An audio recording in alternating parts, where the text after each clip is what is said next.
Order. Order. Angela Smith to move the motion. Thank you, Mr Evans, and it's a pleasure to serve under your chairmanship. I want to start my contribution by thanking the House of Commons Digital Engagement Service for its work on this debate. It has engaged on Facebook with voters to great effect. Between the 15th and the 23rd of April, the post that the service placed on Facebook was seen by 29,448 accounts, had 7,936 clicks, and 1,803 engagements. Of those engagements, 496 were Facebook users who wanted to comment on the issue. This level of response clearly demonstrates, Mr Evans, that there is a lot of interest in this issue. Indeed, such is the interest that the debate is being streamed live on the House of Commons Facebook page. I also need to say that I have been impressed by the quality of the insights made on the post and humbled by the numbers involved. Can I take this opportunity to thank all those who have taken the time to share with us their thoughts on PR on Facebook.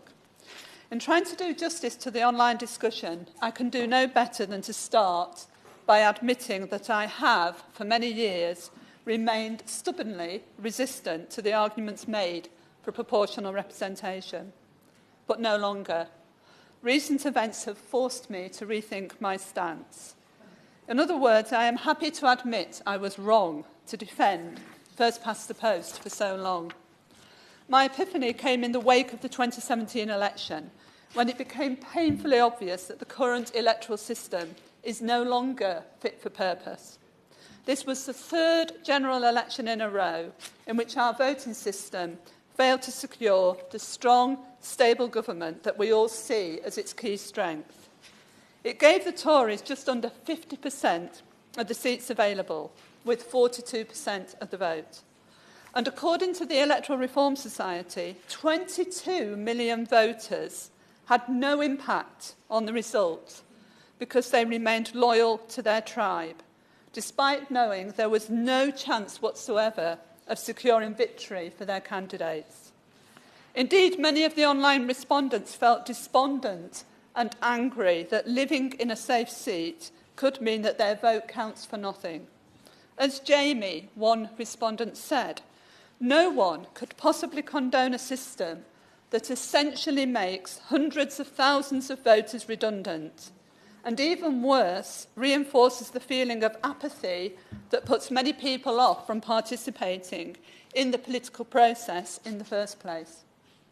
On the other hand, 6.5 million voters decided to vote tactically in order to empower their choices, to give themselves a small but nevertheless important opportunity to help shape the outcome of the election. This situation was summarised beautifully by one of the contributors to the Facebook page, Adrienne, who said, and I quote, "I would like a proportional representation system so that I could vote for the party whose policies I agree with. At the moment, my choice is either to vote tactically for a party I don't want, but whose policies I object to less, or to waste my vote on the party I like. I live in a safe seat and can't ever see my preferred party being successful." I think this question is more pertinent than ever following the political mess that has been Brexit. I have lost all faith that my voice will be heard in the current system. At this point, many of you will be thinking, yes, we've always argued that the current voting system is unfair, and would, quite fairly, accuse me of having remained willingly blind to its iniquities. All I can say is that I have believed throughout my adult life that first past the post is justifiable because it promises strong government and a democratic basis for the implementation of the winning party's manifesto. But as I have already conceded, the key defence of first past the post has crumbled and it's no longer credible. And it is the reasons why this is the case which have led to my road to Damascus moment. 3 elections in a row, all failing to deliver strong government. But why? Why? What is going on? Let's start with the deep and ongoing crisis afflicting the two biggest political parties. Brexit is seen by many as the cause of this, but I would contend that it is in itself a symptom of a newly emboldened populist discourse which has fractured our politics. As a consequence, both the Tory party and the Labour Party are now struggling with widening ideological divides, which threaten to become an existential threat. This development is important because in a two-party system, voters need to be sure the party they support is capable of delivering the realistic, pragmatic politics vital to the effective government of the country. There is a strong sense now that both the major parties are failing to maintain an approach to policy making based on consensus, both within the party and with the electorate, because the broad churches they represent are evaporating in the face of a blistering assault from the far reaches of the right and the left. What we face, in fact, is a serious and possibly terminal decline in the ability of the two major parties to process political options, to sift them and present them as a meaningful choice at an election. No wonder then that long-term trends in voting behaviour are indicating the case for reform of the voting system, and that that case is getting stronger, not weaker. Of course. I thank the Honourable Lady for giving way. She's making some powerful points, but would she not agree that the only time that the British National Party ever has been elected in a system of government was in proportional representation to the Hont system in the last European elections in 2004, previously? I don't intend to go through the different models available for PR. I'm establishing the principle, but I do believe that there are models of PR available that prevent the accession of small extremist parties into a parliamentary system. And I think Germany has such a system, for example. For example, the recent British Social Attitudes Survey found that only 8% of voters identify strongly with a political party. Polling also regularly reports not only diminishing support for the two parties, but a sense that none of the above is an increasingly attractive choice for British voters.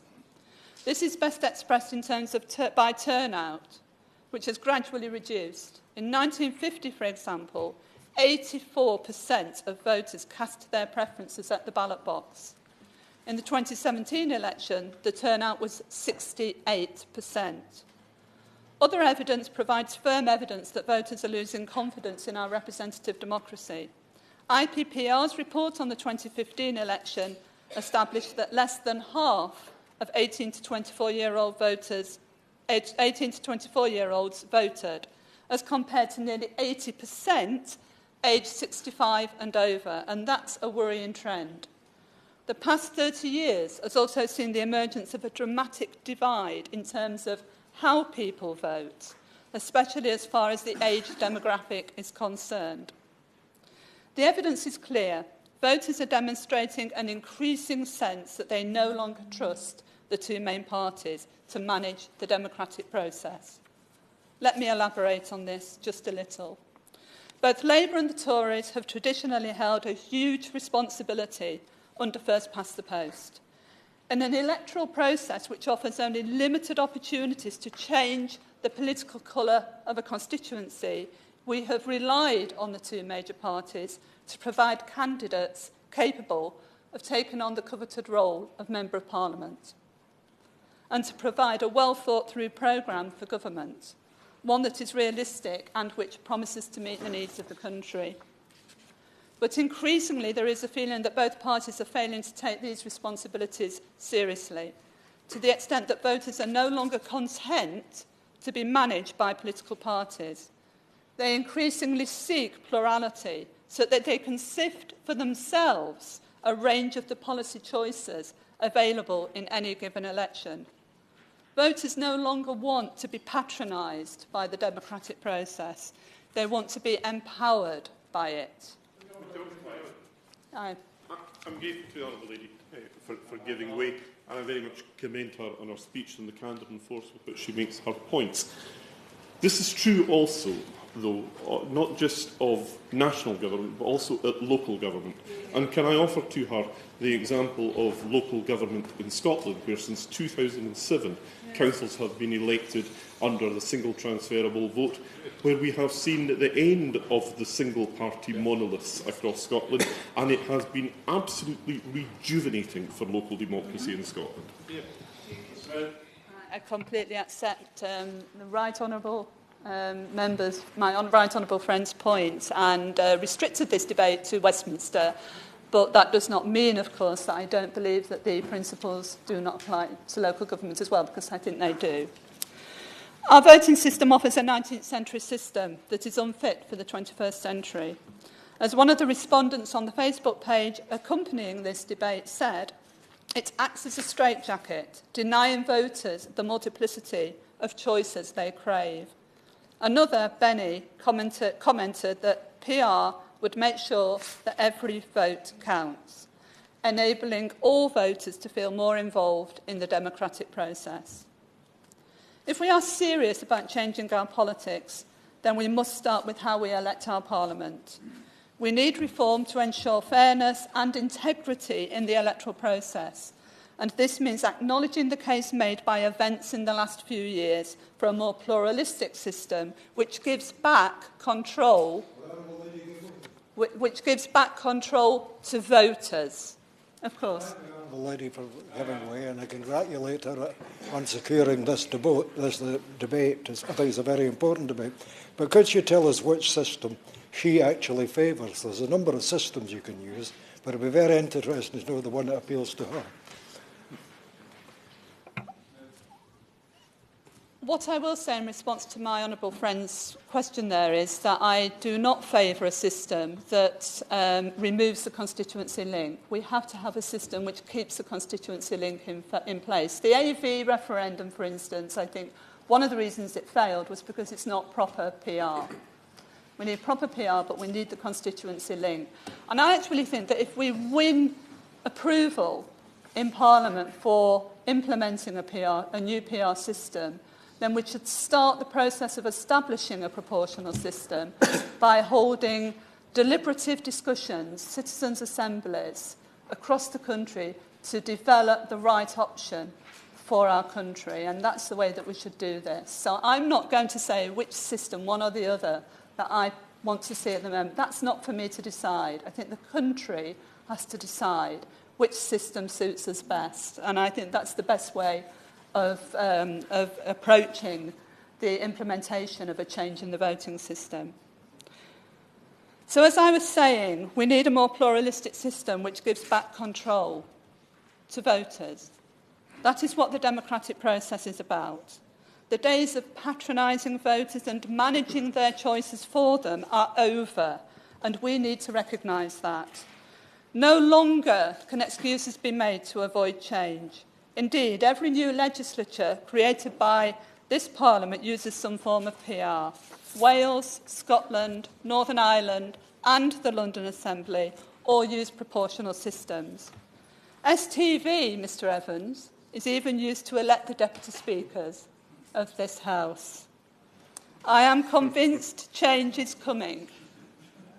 It is overdue, and I apologise for my tardiness in acknowledging the strength of the PR argument.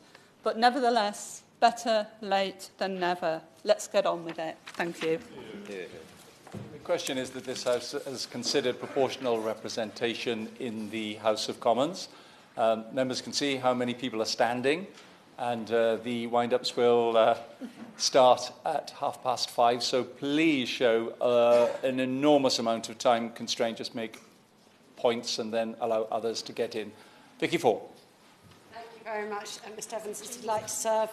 Thank you for calling me, because I am one of the few parliamentarians to have been elected both under a first-past-the-post system when I was elected as a member of this Parliament, but also under a proportional representation system when I was elected twice into the European Parliament. Some people say that proportional representation will lead to a more consensual approach to decision-making. And that is something that I have sometimes seen does occur more in the European Parliament system than sometimes people perceive to be the case here. Although I would say that my experience over the past couple of years here is that there are many areas of Westminster decision-making that do happen along consensus lines, especially the work we do in the select committees, the work of all party parliamentary groups. So what I would say on the other hand, though, is that I have seen some very fundamental flaws in the proportional representation system, and we should be very careful before thinking about adopting changes to our own system. First of all, let me take you back 10 years ago, in 2009, when the European elections were held in the height of the expenses scandal, and the turnout was very low. And what we saw was when the turnout was very low, people could get elected with really a very, very small number of voters actually turning up to support them. 2 members of the British National Party were elected. They had less than 3% of the voters actually supporting them. This was a party at the time would not allow members to join their party unless their face was white. And these people were given seats in the European Parliament. They were given credibility, respectability. Yes. I'm extremely grateful. Would she not accept that part of that problem was also because of the closed list, the Hunt system, which actually discriminates and allows, in certain regions, extremist parties to get through, but in other regions requires a much higher figure? Wouldn't it be better to move to a national form of proportional representation for the European elections like the French do? You could use the German system, a national list, which means that somebody needs to get 0.7% of the vote to vote for them in order to get a seat.